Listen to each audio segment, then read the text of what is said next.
قل اللهم مالك الملك تؤتي الملك من تشاء وتنزع الملك ممن تشاء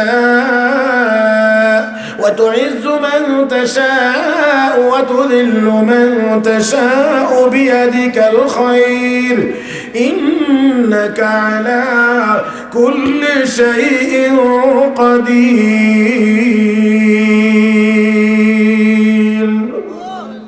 ও মুসলমান, সম্মান দেওয়ার মালিক আল্লাহ, অপমান করার মালিক আল্লাহ।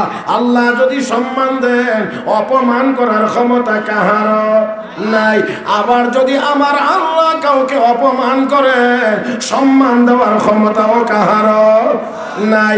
এই জন্য আল্লাহ নবীকে দোয়া শিখাইয়া দিয়ে বলেন, হে নবী আপনি বলুন আল্লাহুম্মা মালিকাল মুলক, হে রাজত্বের মালিক আল্লাহ, তুতিল মুলকা মান তাশা, তুমি যাকে চাও তুমি ক্ষমতা দান করো, রাজত্ব দান করো। ওয়া তানজিউল মুলকা মিম্মান তাশা, আবার যার কাছ থেকে ইচ্ছা করো তুমি ছিনে নিয়ে যাও। ওয়া তুইজ্জু মান তাশা, যাকে ইচ্ছা করো তুমি ইজ্জত দাও। ওয়া তুযিল্লু মান তাশা, আবার যাকে তুমি চাও অপমান করে দাও। হে মুসলমান, যদি আমরা এতটুকু কথা বুঝে থাকি, ইজ্জত দেওয়ার মালিক আল্লাহ, অপমান করে দেওয়ার মালিকও আমার আল্লাহ, তাহলে অবশ্যই অবশ্যই যেই ব্যক্তি নেককার হবে, রব্বে করিম তাকে সমস্ত সৃষ্টি জগতের সামনে ইজ্জত ওয়ালা বানায়া দিবেন। আমি আপনাদেরকে খুব বেশি উদাহরণ দিয়ে বুঝাইতে পারবো না, দুই একটি নমুনা শুধু আপনাদের সামনে, দুই একটা নমুনা আপনাদের সামনে পেশ করব। হযরত সাদ ইবনে আবি ওয়াক্কাস রাদিয়াল্লাহু তাআলা আনহু নদীর সামনে গিয়ে আটকে গেছেন, নৌকা নাই, নদী পার হওয়ার কোনো ব্যবস্থা নাই, কিচ্ছু নাই। আল্লাহর এই বান্দারা নদীর ওই পারে যাবেন, এই দৃঢ় প্রতিজ্ঞা, সবাই আবদ্ধ হয়েছেন, দৃঢ় প্রতিজ্ঞাবদ্ধ হওয়ার পরে এবার সবাই আল্লাহর কাছে দোয়া করো, নামাজ পড়ো, আল্লাহর কাছে দোয়া করো, হাত তুলে আল্লাহর কাছে দোয়া করছেন, আল্লাহ নদী পার হওয়ার মতো কোনো ব্যবস্থা কিন্তু আমাদের কাছে নাই। বাহ্যিকভাবে নদী পার হওয়ার মতো কোনো ব্যবস্থা আমাদের কাছে নাই। আল্লাহ, আমরা তো নদীর ওই পারে ইসলামের দাওয়াত নিয়ে যাইতে চাই, আমরা তো ইসলামের ঝান্ডা ওই জায়গাতেও উঁচু করতে চাই। আল্লাহর দরবারে কান্নাকাটি করেছেন, দোয়া করেছেন, আল্লাহর পক্ষ থেকে মেসেজ চলে এসেছে। হযরত সাদ ইবনে আবি ওয়াক্কাস রাদিয়াল্লাহু তাআলা আনহু আশারায়ে মুবাশশারার 10 জনের একজন মুহতারাম হাজিরিন, উহুদের যুদ্ধে হযরত সাদ ইবনে আবি ওয়াক্কাস নবীর পক্ষ হয়ে কাফেরদের মোকাবেলায় একা 1000 তীর নিক্ষেপ করেছিলেন। একা 1000 তীর নিক্ষেপ করেছিলেন। রহমতের নবী বলেছিলেন, সাদ, দুনিয়ার মানুষ তাদের মা বাবাকে আমার কদমে কোরবানি দেয়, আর আমি বিশ্ব নবী আমার মা বাবাকে তোর কদমে কোরবানি দিলাম। মুহতারাম হাজিরিন, হযরত সাদ ইবনে আবি ওয়াক্কাস রাদিয়াল্লাহু তাআলা আনহু রাতের অন্ধকারে দোয়া শেষ করে রাতের অন্ধকারে যুদ্ধের ঘোড়া চালায়া দিলেন। খরস্রোতা দাজলা নদীর উপর দিয়ে যুদ্ধের ঘোড়া উপর দিয়েই গেছে, পায়ে এক ফোঁটা পানি পর্যন্ত লাগে নাই। মুহতারাম হাজিরিন, জঙ্গলের ভিতরে থাকবেন, এই জন্যে জঙ্গল খালি করতে হবে, বিষাক্ত হিংস্র কোনো প্রাণী যেন এখানে থাকতে না পারে। এই জন্য তিনি একটা মঞ্চ বানাইলেন, আর মঞ্চের উপরে উঠে জঙ্গলের বাসিন্দাদেরকে লক্ষ্য করে তিনি একটা বক্তব্য দিলেন যে আমরা মুসলমান, আমরা নবীর সাহাবী, আমরা এখানে রাত্রি যাপন করব, তোমরা এখান থেকে সরে যাও। মুসলমান ইতিহাস প্রমাণ করে হযরত সাদ ইবনে আবি ওয়াক্কাস রাদিয়াল্লাহু তাআলা আনহুর এই কথা শোনার পরে, বক্তব্য দেওয়ার পরে জঙ্গলের ভিতরের সব প্রাণী জঙ্গল ছেড়ে খালি হয়ে গিয়েছে। মুসলমানদের জন্য এই জঙ্গল বসবাসের উপযোগী করে দেওয়া হয়েছে। আমি আপনাদেরকে বিনয়ের সাথে আবার জিজ্ঞেস করি, জবাব দিবেন আমার ভাইয়েরা, এটা সম্ভব হয়েছিল অস্ত্রের জোরে, না টাকার জোরে, না নেক আমলের জোরে? তাই আসেন, আল্লাহ রাব্বুল আলামিন বলেন, মান আমিলা সালিহান ফালিনাফসি ওয়া মান আসাআ ফাআলাইহা। নেক আমল যিনি করবেন উপকার তার নিজের হবে। প্রথম নাম্বার, আল্লাহ রাব্বুল আলামিন সমস্ত মাখলুকাতের সামনে, গোটা সৃষ্টি জগতের সামনে তাকে দামি বানায় দেবেন। আমার বন্ধুরা মনে রাখতে হবে, আমার আল্লাহর পথে, আমার নবীর পথে না গিয়ে যত চেষ্টাই করা হোক না কেন, বোঝা যাবে, দেখা যাবে, মনে হবে দামি হয়ে গিয়েছে। আসলে দামি হয় না, বরঞ্চ অনেক ক্ষেত্রে যতটা দেখা যায় দামি হয়েছে, ভিতরে ভিতরে তার চাইতে কয়েক হাজার গুণ বেশি ঘৃণিত হয়েছে। বেশি ঘৃণিত হয়েছে, আসলে দামি হয় নাই, দেখা যায়। আচ্ছা দেখেন তো, আপনারা একটু চিন্তা করেন, টিউমার হয়েছে, টিউমার দেখা যায় না, একটু মোটা হয়েছে, একটু ফুলে উঠছে, কেউ কি এতে খুশি হয়? কেউ কি কথা বলে যে আমার টিউমার হয়েছে, একটু স্বাস্থ্য ভালো হইতেছে, একটু মোটা হইতেছে? আমার ভাইয়েরা, বরঞ্চ ডাক্তারে এটা কাটতে গেলেও কাটার পরে আবার পরীক্ষা করে দেখে এখানে আরো কোনো দূষিত জীবাণু আছে কিনা। তাহলে বুঝতে হবে, যদিও দেখা যায় এটা ফুলে উঠছে, একটু মোটা মোটা লাগে, তারপরেও যেমন করে এটার নাম স্বাস্থ্য না, এটা যেমন করে ভালো কোনো কিছু না। অনেকেরই দেখা যায় অনেক টাকার মালিক, অনেক বড় চেয়ারে বসে আছে, মনে হয় তারা অনেক সম্মানে দেখা যায়, কিন্তু আসলে এটা টিউমারের মতো ভিতর দিক দিয়ে অনেকটা দোষী হয়ে আছে। এটা সময়ে বোঝা যায়।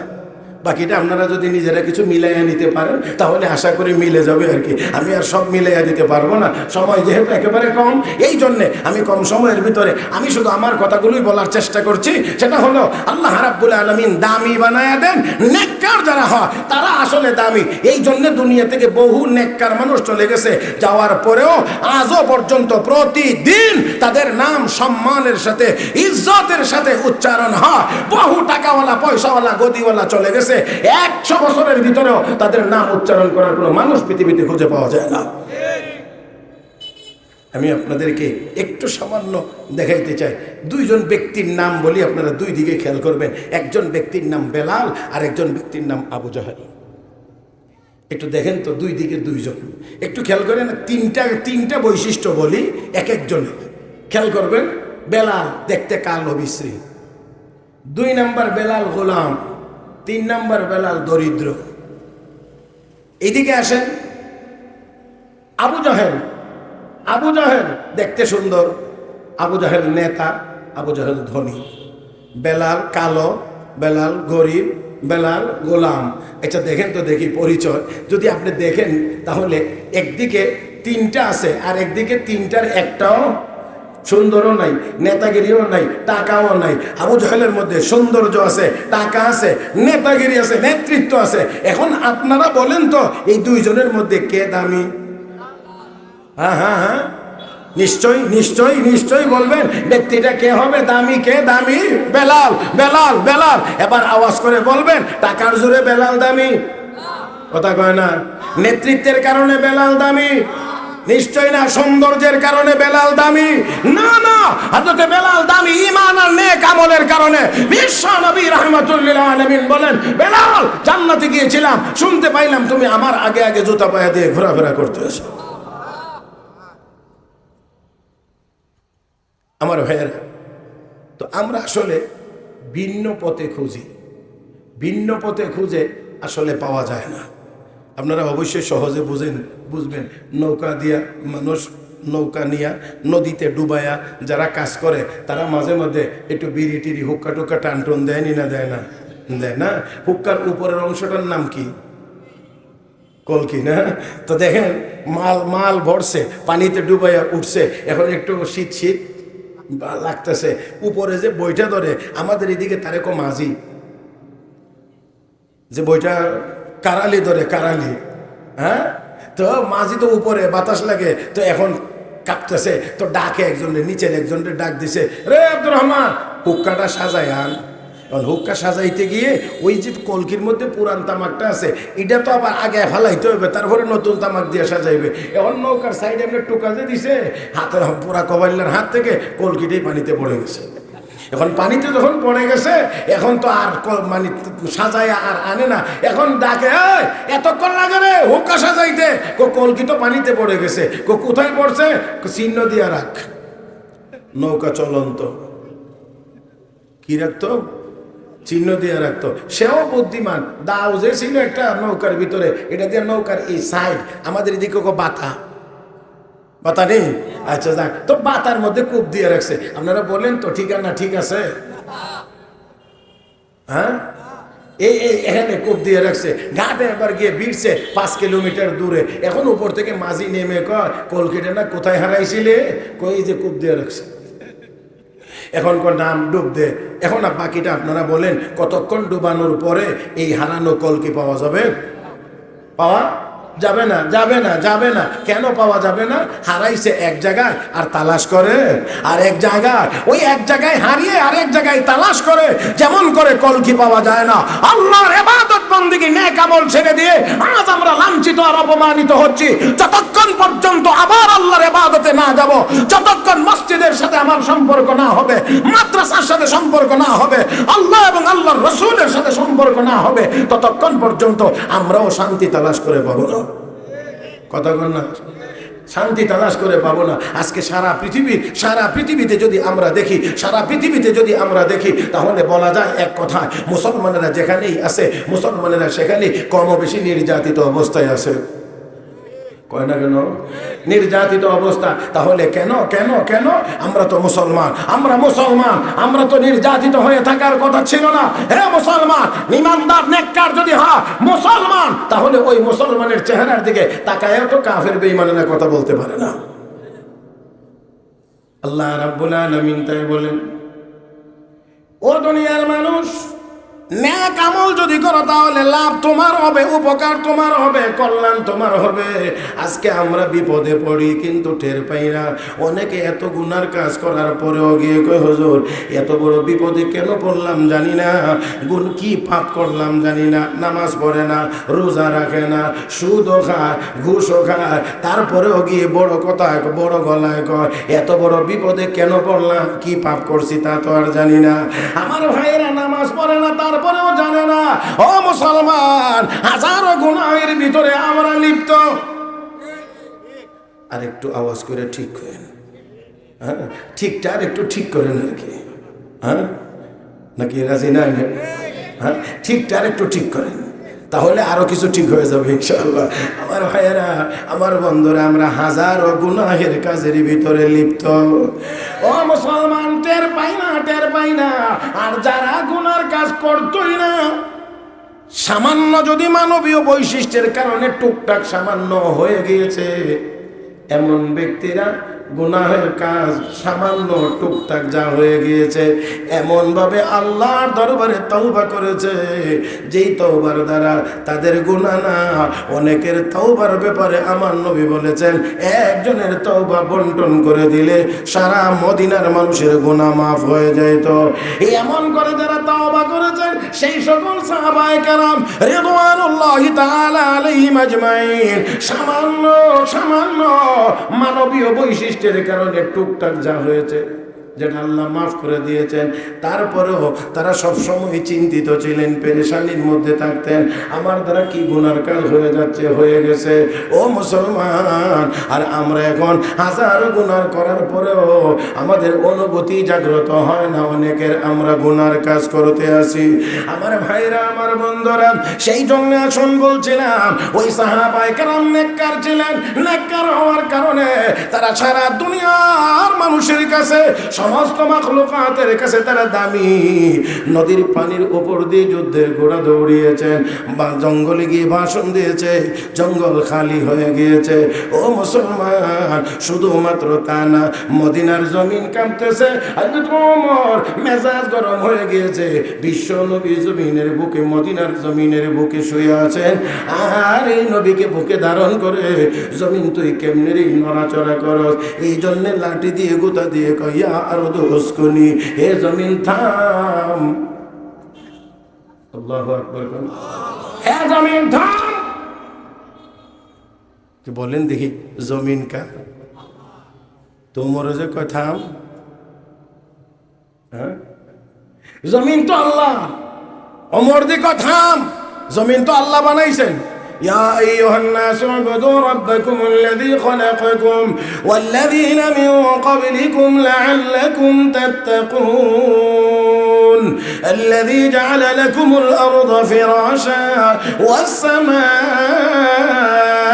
بناء وأنزل من السماء ماء فأخرج به من الثمرات رزقا لكم فلا تجعلوا لله أندادا وأنتم تعلمون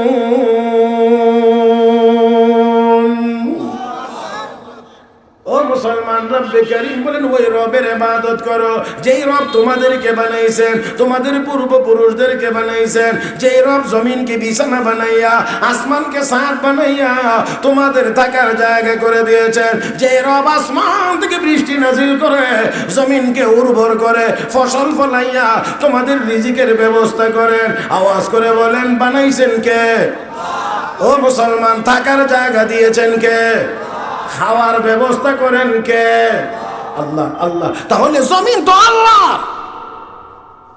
তোমার দিকে জমিন থাম আল্লাহ একেবারে সহজে বোঝার জন্য বলছি আল্লাহর বান্দা বান্দিরা যখন ফরজ ওয়াজিব সুন্নতে মুআক্কাদার পাশাপাশি নফল মুস্তাহাব ইবাদত বন্দেগী শুরু করে তখন আল্লাহর প্রিয় সে হইতে থাকে তার মর্যাদা আস্তে আস্তে বাড়তে থাকে উপরে যাইতে থাকে একটা পর্যায়ে গিয়ে এমন জায়গাতে চলে যায় যেখানে গেলে রব্বে কারীম কো বান্দা তোর কদম এটা তোর না এখন এটা আমি আল্লাহর কুদরতি কদম তোর জবান এটা তোর জবান না এটা আমি আল্লাহর কুদরতি জবান তোর হাত এটা এখন তোর হাত না এটা আমি আল্লাহর কুদরতি হাত এই জন্য হাফেজ জালালউদ্দিন সৈয়দী রহমাতুল্লাহ আলাইহি যোহরের নামাজের পরে কাইলুলা করার সময় খাদেমকে বলছেন এ খাদেম মুহাম্মদ ইবনে আলী হাব্বা এ খাদেম মনে চায় রে মুহাম্মদ কাবার সামনে গিয়ে একটু নামাজ পড়তে তোর কি মুহূর্তে মনে চা কতি হযরত মনে তো অবশ্যই চা কত ওযু করে রেডি হও ওযু করে রেডি হ ওযু করছে রেডি হইছে ওস্তাদও রেডি হইলেন এবার কো আমার পিছনে দাঁড়া কো দাঁড়াইছি কো ধর কো ধরছি চোখ বন্ধ কর কো করছি আমি আবার নির্দেশ না দেওয়া পর্যন্ত খুলবে না কো ঠিক আছে খুলবো না এবার হাঁটা শুরু করলেন 14টা কদম দেওয়ার পরে মুহাম্মদ ইবনে আলী হাব্বা হযরত বলছেন চোখ এবার খোল খোলার পরে দেখলাম দুজন ওস্তাদ সামনে কাবার সামনে হাজির হয়ে গেছে আল্লাহ কেমন দামি বানায় দেন আল্লাহ কো বান্দা তোর জবান তোর না তোর হাত তোর না তোরটা তোর না এটা আমি আল্লাহর কুদরতি জবান কুদরতি হাত কুদরতি পা ওই যে হযরত ওমর বলছেন হে জমিন থাম আমার আল্লাহ কো জমিন রে এটা উমরের জবান না এটা আমি আল্লাহর কুদরতি জবান থেমে যা এই যে মদিনার ভূমিকম্প থামছে তো থামছে আজও থামছে কালও থামছে ১৫০০ বছরের ভিতরে ভূমিকম্প হয় নাই আর মুহাক্কিকিন উলামায়ে কেরাম বলেন কিয়ামতের ভূমিকম্পের আগে মদিনায় আর কোনোদিন ভূমিকম্প হবেও না কেমন দামি বানাইছেন আল্লাহ তাদেরকে আর আমরা তাহলে হতে পারছি না কেন কারণ তারা হয়েছেন যে জিনিস দিয়ে আমরা সেটা ছেড়ে দিয়েছি এই জন্য দামি হতে পারছি না রব্বে কারীম কমান আমিলা সালিহান ফালিনাফসি যেই ব্যক্তি নেক আমল করবে তার নিজের লাভ হবে নিজের কল্যাণ উপকার তার নিজের হবে আমার না কি উপকার হবে আল্লাহ তাকে দামি বানায় দিবেন সৃষ্টি জগতের কাছে শুধু মানুষের কাছে না শুধু মানুষের কাছে না গোটা সৃষ্টি জগতের কাছে আল্লাহ তাকে দামি বানায় দিবেন মুহতারাম হাজরিন আমি আপনাদেরকে আরেকজন ব্যক্তির কথা একটু শোনাইতে চাই হযরত ইব্রাহিম ইবনে আদহাম বলখি রাহমাতুল্লাহি আলাইহি বাদশা ছিলেন বাদশা সর্বশেষ লম্বা করে বলার সুযোগ নেই বাদশাহী ছেড়ে দিয়ে আসল বাদশার পরিচয় লাভের জন্য বের হয়ে গেলেন বলবেন কি আসল সেই বাদশাকে আসল মালিক কে সব জবানটা খুলে সবগুলো জবান খুলে একসাথে মালিক রেখে ডাক দেন আল্লাহ আসল মালিককে পাওয়ার জন্য বের হয়ে গেলেন স্বাভাবিক জীবনে আর কোনোদিন ফিরেও আসলেন না রাজত্ব তো না ওই একেবারে স্বাভাবিক জীবনই আর তিনি ফেরত আসলেন না ওইভাবেই থেকে গেলেন মালিকরে খুঁজে পাইছেন কেমন পাওয়া পাইছেন কতটুকু পাইছেন দেখেন একবার ওনাকে খুঁজে দেখার জন্যে ওনার হালত জানার জন্যে মন্ত্রিসভার সদস্যবৃন্দ সাবেক তারা একবার গেছেন খুঁজতে গিয়ে দেখেন এক সময়ের শাসক দাজলা নদীর কিনারায় বসে বসে সুই সুতা দিয়ে কাঁথা সিলাইতেছে কাঁথা শুদ্ধ বাংলায় আমরা আমাদের গ্রাম্য ভাষায় কই খেতা সিলাইতেছে আশ্চর্য হয়ে তারা ও ইব্রাহিম এই নিয়ে অবস্থা রাজত্ব ছেড়ে দিয়ে চলে আসলেন এখন শীত নিবারণের জন্য নিজের হাতে সুই সুতা দিয়ে খাতা সেলাইতে হয় তাড়াতাড়ি করে চলে আসেন আবার গিয়ে সিংহাসনে বসবেন হযরত ইব্রাহিম ইবনে আদহাম বলে কি বললেন, না না, আমি আর এই সিংহাসনে যেতে চাই না। তাহলে আপনারা একটু বলেন, কোথায় গিয়ে কি মজা পাইলেন যেই মজা ছেড়ে সিংহাসনে আসতে রাজি হয় না, সিংহাসনে আসতে রাজি হন না? বলেন, এই সিংহাসনে আর যেতে চাই না। এখানে গিয়ে কথা বললে কেউ মানে তো কেউ মানে না, কেউ শোনে তো কেউ শোনে না, কেউ যদি প্রশংসা করে কেউ তো আবার বদনামও করে, কেউ যদি আদর করে কেউ তো গালিও দেয়, কেউ যদি আমার সামনে এসে ভালো বলে আবার অনেকে তো পিছন দিক দিয়ে গিয়ে মন্দ বলে। এমন রাজত্বে আমি আর ফিরে যেতে চাই না। তোমরা একটু দেখে যাও আমার আল্লাহ আমাকে এখন কেমন রাজত্ব দান করেছেন, একটু দেখে যাও আমার আল্লাহ আমাকে এখন কেমন রাজত্ব দিয়েছেন। এই কথা বলেই হাতের সুইটা নদীতে নিক্ষেপ করে দিয়েছেন। অতঃপর ডাক দিয়ে বলেন, রে বসবাসকারী প্রাণীরা, এ নদীতে বসবাসকারী প্রাণীরা, আমার সুইটা তোমরা ফিরিয়ে দাও। বলা মাত্রই শাইখুল হাদিস জাকারিয়া রাহমাতুল্লাহি আলাইহি লিখেন, হুকুম দিতে দেরি হয়েছে 1000 মাস। একটি করে স্বর্ণের সুই নিয়ে নদীর কিনারায় হাজির হতে দেরি হয় না। আওয়াজ করে বলেন, আগের জীবনের চাইতে এখনের জীবনটা কম দামি না বেশি দামি? অনেক অনেক বেশি দামি। হে মুসলমান, আল্লাহর প্রিয় বান্দা, আল্লাহ ওয়ালা যখন হয়েছে, নেককার যখন হয়েছে, তখন দেখেন আল্লাহ রাব্বুল আলামিন কত দামি বানায় দিয়েছেন। হযরত আবুল হাসান খিরকানি রাহমাতুল্লাহি আলাইহি নামে এক বড় বুজুর্গ ছিলেন, বহুত বড় আল্লাহ ওয়ালা বুজুর্গ ছিলেন। সুলতান মাহমুদ গজনবী রাহমাতুল্লাহি আলাইহির মতো এত বড় ব্যক্তি যার কাছে দোয়ার জন্য গিয়ে বসে থাকতেন। সেই আবুল হাসান খিরকানি জঙ্গলে গিয়েছেন লাকড়ি কাটার জন্য। বোঝাটা অনেক বড় হয়ে গিয়েছে, আনবেন কেমন করে তিনি বুঝে পাচ্ছিলেন না, কোনো যানবাহন নাই, তবে জঙ্গল ছিল কাছে। মুখটা ওই দিকে ঘুরাইয়া ডাক দিয়ে কই, বাঘ এইদিকে আয়, আমার লাকড়ির বোঝাটা বাড়িতে পৌঁছাইয়া দিতে হবে, আমার লাকড়ির বোঝাটা বাড়িতে পৌঁছাইয়া দিতে হবে।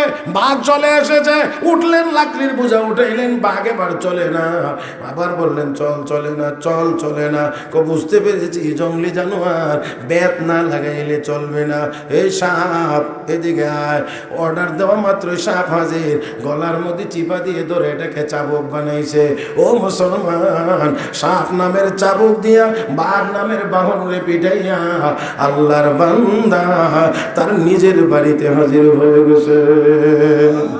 আমার ভাইরা, তাই আবারও বলছি, যদি আমরাও এমন কিছু চাই তাহলে আমাদেরকেও হওয়া লাগবে নেককার। জোরে কোন ঠিক কিনা? আওয়াজ করে সবাই মিলে বলি, কি কার হওয়া লাগবে? নেককার, নেককার, নেককার। আজকে দুনিয়াতে মানুষের অভাব নাই, মুসলমানের অভাব নাই। 200 কোটি মুসলমান আমরা, কিন্তু নেককার মুসলমানের যথেষ্ট পরিমাণ অভাব, যার কারণে আজ সারা পৃথিবীতে মার খাইতে হয়। অত শাহজালাল মুজাররদ ইয়ামানির আল্লাহু আকবারে যদি গর্গবিন্দের দালান ভাঙতে পারে, 200 কোটি মুসলমানের আল্লাহু আকবারের আওয়াজে ইসরায়েল নামের জারজ রাষ্ট্রটি পৃথিবীর মানচিত্র থেকে মুছে যাইতে পারে। কথা লম্বা করতে পারবো না একেবারেই। আমি যেটা বলে আসছিলাম এটাও ওভার হয়ে গেছে, তারপরও আর একটা কথা না বললেই নয়, সেই কথাটা বলে আজকের আলোচনা শেষ করবো। মুহতারাম হাজরিন, আমাদেরকে নেককার হওয়া লাগবে। আসুন, নেককার হলে আল্লাহ দামি বানায় দেন, আল্লাহ দামি বানায় দেন। আর নেককার হইতে পারলে ওই তো দেখতে দেখা যাবে অনেক বেশি টাকার মালিক না, কিন্তু কলবের ভিতরে শান্তির পরিমাণ বেশি পাওয়া যাবে। হ্যাঁ, শেষ কথাটা শুনে যেতে চাই। হযরত আব্দুল্লাহ ইবনে মাসউদ রাদিয়াল্লাহু তাআলা আনহু, রাসূলের এক জলিলুল কদর সাহাবী, অনেক বড় আলেম, ফকিহ, মুজতাহিদ সাহাবী। নবী একদিন হযরত আব্দুল্লাহ ইবনে মাসউদকে বলেন, আব্দুল্লাহ, তুমি একটু কোরআন তেলাওয়াত করো, আমি শুনবো। হযরত আব্দুল্লাহ ইবনে মাসউদ কয়, আকরাউ আলাইকাল কুরআন ওয়া কাদ উনজিলা আলাইক। নবী, কোরআন আপনার উপরে নাজিল হয়েছে আর আমি আপনাদের তেলাওয়াত করে শোনাইব? নবী কয়, আব্দুল্লাহ, আমি বলছি তেলাওয়াত করতে, তুমি করো। এবার তেলাওয়াত শুরু করলেন। হযরত আব্দুল্লাহ ইবনে মাসউদ বলেন, আমি তেলাওয়াত করতে করতে ফাকাইফা ইযা জিনা মিন কুল্লি উম্মাতিন বিশাহিদ ওয়া জিনা বিকা আলা হাউলাই শাহিদা, এই আয়াতের তেলাওয়াত করতে গিয়ে নবীজির চেহারা মোবারকের দিকে তাকিয়ে দেখি নবীর চক্ষু মোবারক থেকে ঝর্ণার মতো পানি ছুটে চলছে। সেই হযরত আব্দুল্লাহ ইবনে মাসউদ যখন ইন্তেকালের শয্যায় শায়িত, তখন ইসলামের তৃতীয় খলিফা হযরত উসমান যুন নুরাইন রাদিয়াল্লাহু তাআলা আনহু তিনি খেলাফতের দায়িত্বে হযরত উসমান হযরত আব্দুল্লাহ ইবনে মাসউদের পাশে গিয়ে বসলেন, খোঁজখবর নেওয়ার জন্য গিয়ে জিজ্ঞাসা করলেন। খুব খেয়াল করেন, কয়েকটা কথা একেবারে আমার চোখের দিকে তাকায় শুনবেন ইনশাআল্লাহ। হযরত উসমান কি জিজ্ঞেস করেন, ভাই আব্দুল্লাহ, মা তাশতাকি, আপনার কি সমস্যা? আমরা এমন টাইমে জিজ্ঞাসা করলে অসুখ বিসুখের কথাই তো বলি, এই রোগ ওই রোগ, এই সমস্যা ওই সমস্যা, আপনার কি সমস্যা? হযরত আব্দুল্লাহ ইবনে মাসউদ বলেন, জুনুবি, আমার গুনাহ হলো আমার বড় সমস্যা। আপনাদের কি মনে হয় আমরা যেরকম গুনাহ করি হযরত আব্দুল্লাহ ইবনে মাসউদ এমন গুনার কাজই করতেন না? তারপরেও তিনি বলেন, জুনুবি, আমিরুল মুমিনিন, আমার গুনাহগুলোই আমার বড় সমস্যা। আর আমরা গুনাহ খুঁজে পাই না। এত বড় বিপদে কেন বললাম? জানি না তো, কোনো পাপ করছি না, সুদ খায়, হ্যাঁ, নামাজ পড়ে না, তারপরেও জানি না কোনো। হযরত আব্দুল্লাহ ইবনে মাসউদ রাদিয়াল্লাহু তাআলা আনহু বলেন, জুনুবি, আমার সমস্যা হলো আমার গুনাহ। আমিরুল মুমিনিন হযরত উসমান যুন নুরাইন এবার জিজ্ঞেস করেন, মা তাশতাহি, ও ভাই আব্দুল্লাহ, এই মুহূর্তে আপনার কি মনে চায়? নিশ্চয়ই এমন প্রশ্ন আমাদেরকে বললে কোনো না কোনো খাদ্যদ্রব্যের কথা বলতাম, এটা আমার খাইতে মনে চায়। কিন্তু হযরত আব্দুল্লাহ ইবনে মাসউদ রাদিয়াল্লাহু তাআলা আনহু বলেন, রাহমাতু রাব্বি, আমার আল্লাহর দয়া পাইতে মনে চায়। আল্লাহু আকবার, আল্লাহু আকবার। কি সমস্যা আপনার? জুনুবি, আমার গুনাহ। কি মনে চায়? রাহমাতু রাব্বি, আমার আল্লাহর দয়া। ও ভাই আব্দুল্লাহ, একজন ডাক্তার নিয়ে আসি আপনার চিকিৎসার জন্য। হযরত আব্দুল্লাহ ইবনে মাসউদ বলেন, আত-তাবিবু আমরাদানি, বড় ডাক্তারই তো আমাকে রোগী বানাইছেন, আপনি আবার কোন ডাক্তার দিয়ে আমার চিকিৎসা করাইবেন? হযরত আব্দুল্লাহ ইবনে মাসউদ এই কথা বললেন। আমিরুল মুমিনিন হযরত উসমান যুন নুরাইন এখন বলেন, ও ভাই আব্দুল্লাহ, রাষ্ট্রীয় কোষাগার থেকে কিছু টাকা আমি আপনার জন্য পাঠিয়ে দেই, আপনার কাজে লাগবে। হযরত আব্দুল্লাহ ইবনে মাসউদ জবাব দিয়ে বলেন, লা হাজাতা লি, আমার কোনো প্রয়োজন নাই। আল্লাহ, এখানেও যদি আপনারা কিছু না বলেন তাহলে একটু আমার চিন্তা লাগে, তাহলে কি আমি কথা বুঝাইতে পারি নাই? মুসলমান টাকা পাঠায় দেয় রাষ্ট্রীয় কোষাগার থেকে, আর উত্তর হবে আমার কোনো প্রয়োজন নাই। এটা তো একেবারেই বর্তমান সময়ে কি আমরা চিন্তা করতে পারি? আমাকে যদি কেউ বলতো রাষ্ট্রীয় কোষাগার থেকে কিছু টাকা পাঠায় দেয়, মনে হয় আমি উত্তর দিতাম, একটু বাড়াইয়া দিন যাতে সিঙ্গাপুর যেতে পারি। আর নবীর সাহাবী বললেন, আমার কোন টাকার কোনো প্রয়োজন নাই। আমিরুল মুমিনিন হযরত উসমান ডাক দিয়ে, ভাই আব্দুল্লাহ, আপনার যদি কোনো প্রয়োজন নাও লাগে, আপনার যদি কোনো প্রয়োজনে নাও লাগে, আপনার মেয়েদের জন্য উপকারে আসবে, আপনার মেয়েদের কাজে লাগবে। হযরত আব্দুল্লাহ ইবনে মাসউদ এবার আমিরুল মুমিনিন, আপনি কি আমার মেয়েদেরকে নিয়ে চিন্তিত নাকি? আপনি কি আমার মেয়েদের ব্যাপারে নিয়ে কোনো টেনশনে আছেন নাকি? না না, কোনো চিন্তা করতে হবে না। তার কারণ হলো আমি আমার মেয়েদেরকে সূরা ওয়াকিয়া শিক্ষা দিয়েছি। একসাথে এই ছোট বড় মিলে সবাই মিলে একসাথে হোক। আমি আমার মেয়েদেরকে আল্লাহর কোরআন শিক্ষা দিয়েছি, সূরা ওয়াকিয়া শিক্ষা দিয়েছি। ও আমিরুল মুমিনিন, আর সূরা ওয়াকিয়ার ব্যাপারে আমার নবীর জবান থেকে আমি আমার দুই কান দিয়ে শুনেছি, আমার নিজের কানে নবীর জবান থেকে শুনেছি। নবী বলেছেন, মান ক্বারা সূরাতুল ওয়াকিয়া ফি কুল্লি লাইলাতিন লাম তুসিবহু ফাকাতুন আবাদা, যে ব্যক্তি প্রত্যেক রাত্রিতে সূরা ওয়াকিয়া তেলাওয়াতের আমল করবে, রব্বে করিম তাকে কখনোই না খাওয়ায়া রাখবেন না। অতএব আমার মেয়েদেরকে নিয়ে চিন্তা করতে হবে না, আমার মেয়েদেরকে সূরা ওয়াকিয়া শিখাইয়া দিছি। আর নবী বলছেন সূরা ওয়াকিয়া বললে না খাওয়াইয়া রাখবেন না। হ্যাঁ মুসলমান, তাহলে আসুন আমি এই কথাটাকে একেবারে শেষে নিয়ে আসছি। এই জন্যে যত কিছু দেখেন দুনিয়াতে, যা কিছু দেখেন, টাকা পয়সা, বাড়ি গাড়ি, পদ পদবি, সবগুলোর ভিতরে অশান্তি। শান্তি আর ইজ্জত যদি চান তাহলে নেক আমলের ভিতরে ইজ্জত এবং শান্তি। তাই আসুন, পথ ভুলে গেলে হবে না। আমরা আমাদের পথ ছেড়ে দিয়েছি, আমরাও দুনিয়ার পিছনে অন্ধের মতো চড়ছি, দৌড়াচ্ছি, আর মনে মনে ভাবছি যে আমরা এই পথে গেলেই মনে হয় সফল হতে পারবো। কখনোই না, কখনোই না, কখনোই না। তাই আসুন, আমার আল্লাহ কয় নেককার হও, নেককার যদি হতে পারো উপকার তোমার হবে, লাভ তোমার হবে, কল্যাণ তোমার হবে। পক্ষান্তরে গুনার কাজ করলে ক্ষতির সম্মুখীন তুমিই হইবা। আর তোমার রব কাহারও উপরে জুলুম করেন না। তাই আসুন, আজকের এই জামিয়া মারিফুল কোরআন হবিগঞ্জের এই মাহফিল থেকে আমরা একটা প্রতিজ্ঞা করে বাড়িতে ফিরি, সেটা হলো আর গুনাহের কাজ করব না, নেক কাজ করব ইনশাআল্লাহ। কথা বলি সবাই কথা বলি, নেক কাজ করব, গুনার কাজ করব না। আল্লাহ আমাদের সবাইকে সব রকমের গুনাহ থেকে বিরত থেকে বেশি বেশি নেক আমল করার মাধ্যমে দুনিয়াতে ইজ্জত আর সম্মানের জীবন, পরকালে জান্নাতি জীবন অর্জন করার তৌফিক আল্লাহ দান করুন। সবাই বলি আমিন।